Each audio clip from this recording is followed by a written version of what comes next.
आमच्याकडे क्लासेस लावा अन्यथा तुमचा मुलगा मागे राहील अशी धमकीवजा सूचना देणाऱ्या, शासकीय सेवेत कार्यरत असणाऱ्या व खाजगी क्लासेस चालवणाऱ्या शिक्षक व महाविद्यालयीन प्राध्यापक यांच्यावर कार्यवाही करण्याची एका निवेदनाद्वारे मागणी करण्यात आली आहे. याबाबत सविस्तर वृत्त असे की गंगाखेड प्रतिनिधी. शहरातील अनुदानित शाळा व महाविद्यालयातील शिक्षक खाजगी शिकवणी घेऊन शासन व पालक यांची आर्थिक लूट करीत शासनाची फसवणूक करीत असल्याचे खाजगी क्लासेस घेणाऱ्या शिक्षकांवर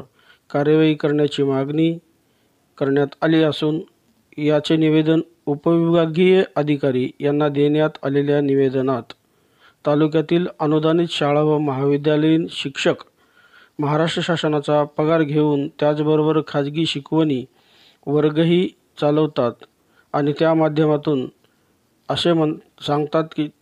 आपल्या पाल्याला आमच्याकडे ट्युशन लावा अन्यथा आपला पाल्य मागे राहील अशी धमकीवजा सूचनाही देत आर्थिक लूट चालवली आहे. या खाजगी शिकवणीबाबत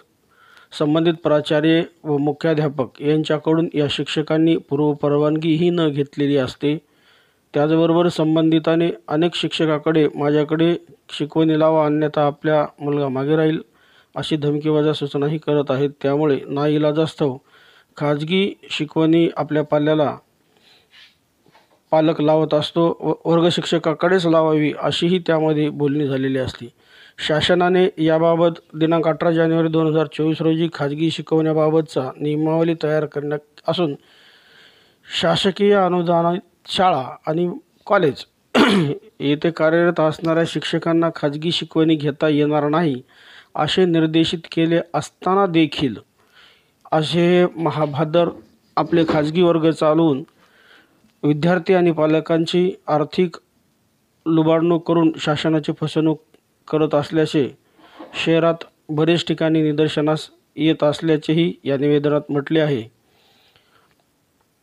त्याचे उल्लंघन करून शहर व तालुक्यातील खाजगी शिकवणी वर्ग घेणाऱ्या शिक्षकावर कार्यवाही करण्याची मागणी उपविभागीय अधिकारी गंगाखेड यांना देण्यात आलेल्या निवेदनाद्वारे करण्यात आली आहे. या निवेदनावर उत्तम काळे, संपादक दैनिक शिवनेरी पत्र, त्याचबरोबर विलास लांडगे, मुक्ता न्यूज, त्याचबरोबर संतोष कालिंदर, प्राध्यापक आतिश खंदारे, प्रभू राठोड,